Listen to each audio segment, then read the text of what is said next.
and welcome to our kids service. We're so excited for you to see everything that we have for you. But before we do that, we need you to stand up, make some room, because we're gonna jump into some worship.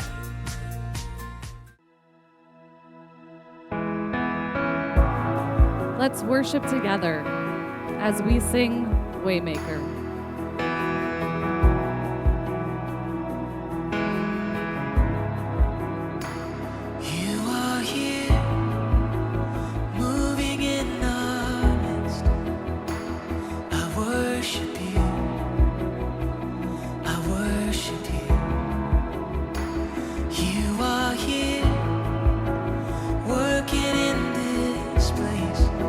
We worship you, Jesus. I worship you. He's the Waymaker. Waymaker, miracle worker, promise keeper, light in the darkness, my God, that is who you are.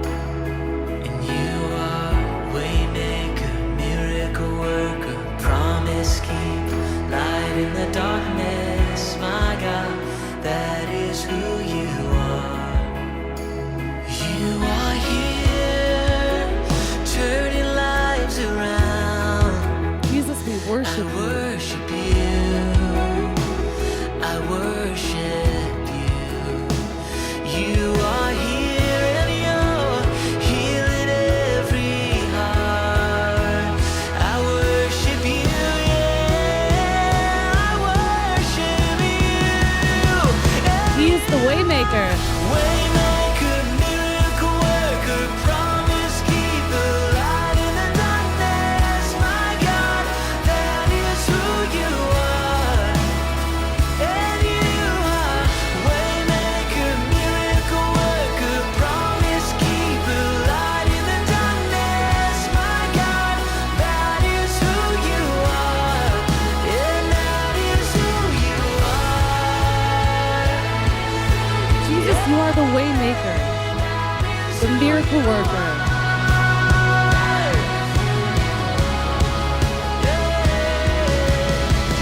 Even when I don't see it, you're working. Even when I don't feel it, you're working. You never stop working. You never stop. Jesus, you are Waymaker, miracle worker, promise keeper, light in the darkness, my God, that is who you are. I know. Sing to Jesus. Waymaker, miracle worker, promise keeper, light in the darkness, my God, that is who you are, and that is who you are. That is who you are, Jesus. That is who you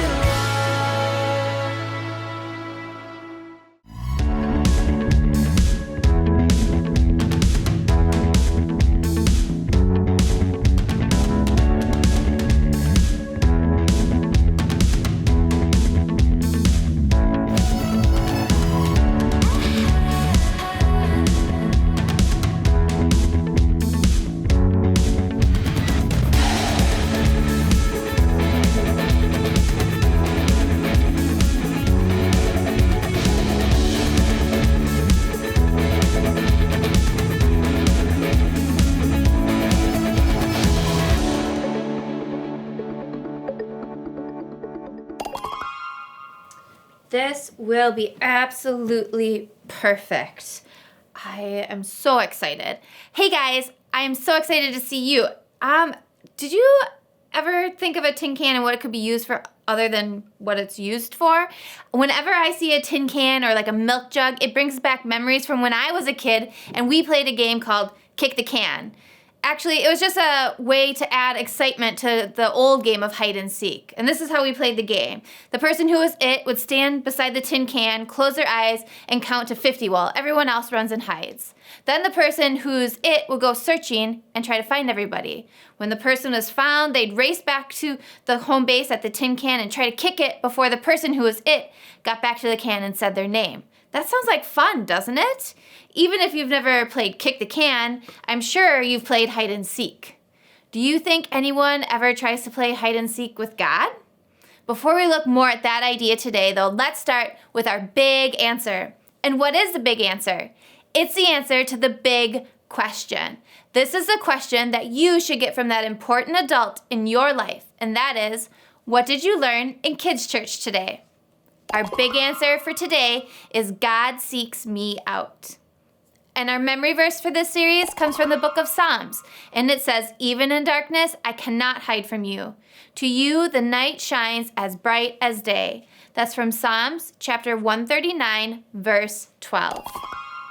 Today, we're going to go all the way back to the beginning of the Bible. In the beginning, God created the heavens and the earth, and it wasn't just good. It was very good. It was awesome. Mountains and valleys, rivers, lakes, and oceans, a playful and wondrous variety of plants, animals, and fish, the sun, the moon, and the stars in the sky. It was a perfect paradise, a beautiful garden called Eden. And on the sixth day of his work, God created something really special. People, made in his own image and after his own heart. A man and a woman who would inherit all this newly created splendor and live there in perfect communion with the earth, each other, and most importantly, with God. And it worked. The man and the woman named Adam and Eve, they lived freely in paradise with God himself. How amazing is that? In those days, Adam and Eve were every bit as holy as God himself. And what could be better than that? There was no sin in the world. Oh, and there was one small little detail, though, that I left out. Adam and Eve were naked. They didn't have any clothes on. But here's the cool part. They were so free and so accepted, so innocent, that they didn't even know it. They didn't know what naked was. Why should they? What was there to hide, and who were they hiding from? God created them as they were, perfect and complete in his eyes, and that's how they saw themselves as well. Of course, it would be nice if the story had ended there, kind of, and all humanity lived happily ever after. But we all have an idea that that's not what happened. Unfortunately, Adam and Eve, they made a mistake. See, God had placed only one rule on them. They could eat anything they wanted in the whole garden, anything at all, except for the fruit of the tree of the knowledge of good and evil. He warned them that if they did this, they'd surely die. Eventually, along came the serpent, Satan, who said he had his own history of rebellion against God. And he said, "Did God really say you must not eat from the fruit of the tree in the garden? You'll certainly not die. God knows that when you eat from that tree, you'll know things that you would have never known before." Eve took the fruit and she ate it. Adam was there too, and he ate from the tree as well. Boom. Sure enough, their bodies didn't die, but something inside did. Deep inside, something was terribly wrong. Looking back, we know that God hadn't been talking about a literal death, but the end of a life with no sin, the end of a holy life they had known. Suddenly, they realized they were naked, they didn't have clothes on, and they had been that way all along. And now they knew the difference between right and wrong, and they saw that they had been wrong. They were exposed and vulnerable for the first time ever. Only moments ago, they'd enjoyed perfect safety and freedom in God's garden. What do you think they did next? You got it. They ran and they hid.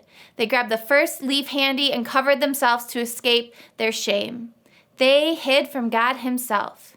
In Genesis chapter 3, verses 8 through 9, it says, "Then the man and his wife heard the Lord God walking in the garden. It was during the coolest time of the day. They hid from the Lord God among the trees of the garden. But the Lord called out to the man, 'Where are you?' he asked." They underestimated the presence of God by thinking that they could hide. They were probably afraid of what God was going to say or do. but they were also probably ashamed that they had done something to break their relationship with God. When we tell the rest of the story, sometimes it goes something like this.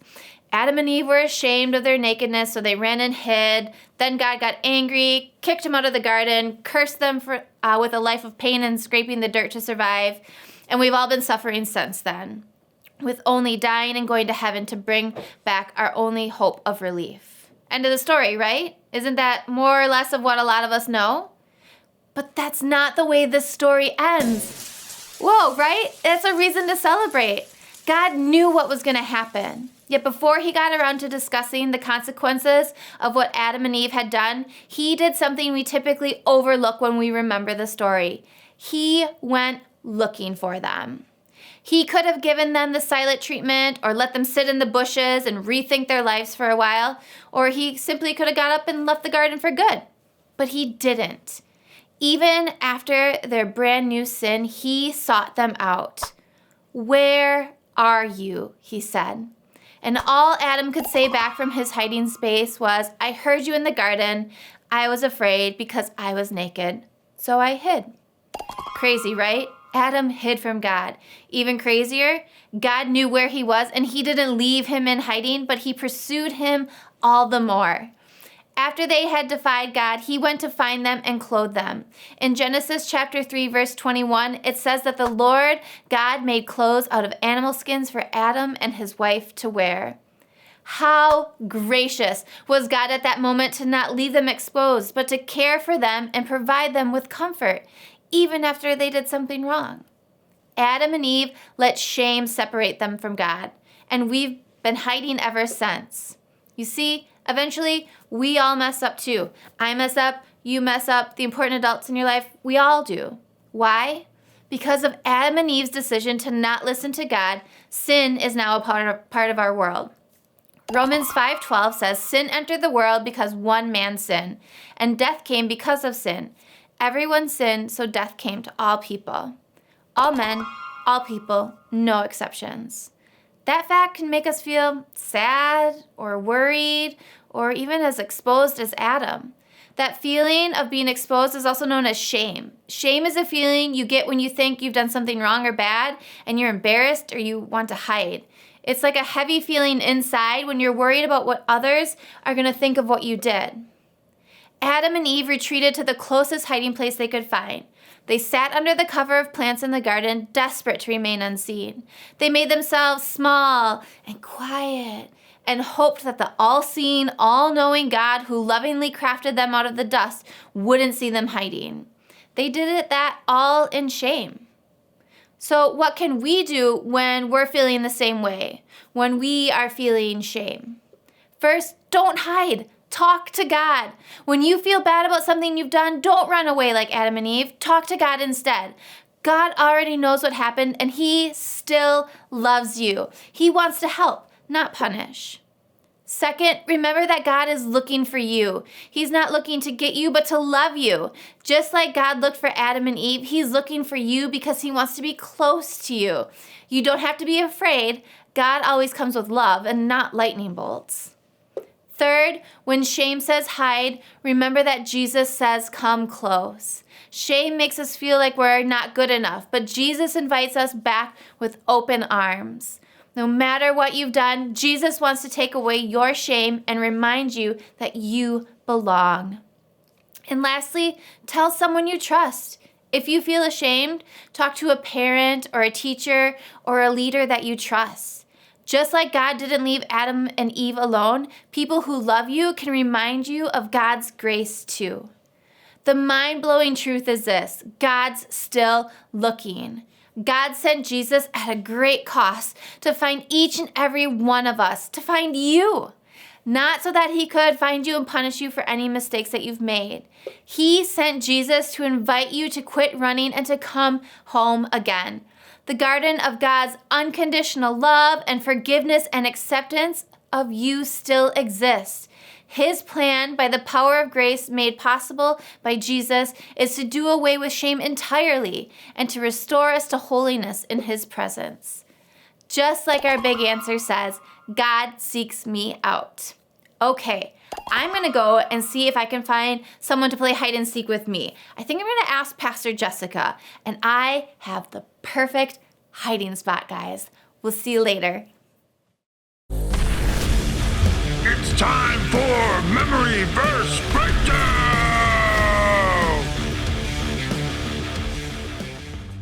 Hey kids, today we're going to break down this week's memory verse. Are you ready? Okay, here's this week's memory verse. Think you've got it? Try saying it out loud.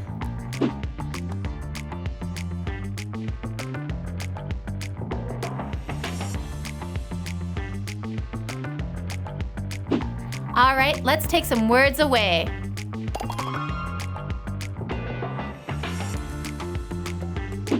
You think you still got it? Try saying it out loud again.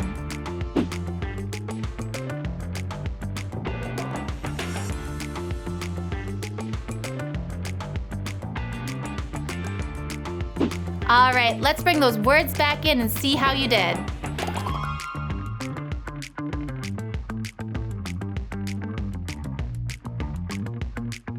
Did you get it right? Awesome! Well, that's this week's memory verse breakdown. How'd you do? Memory Verse Breakdown!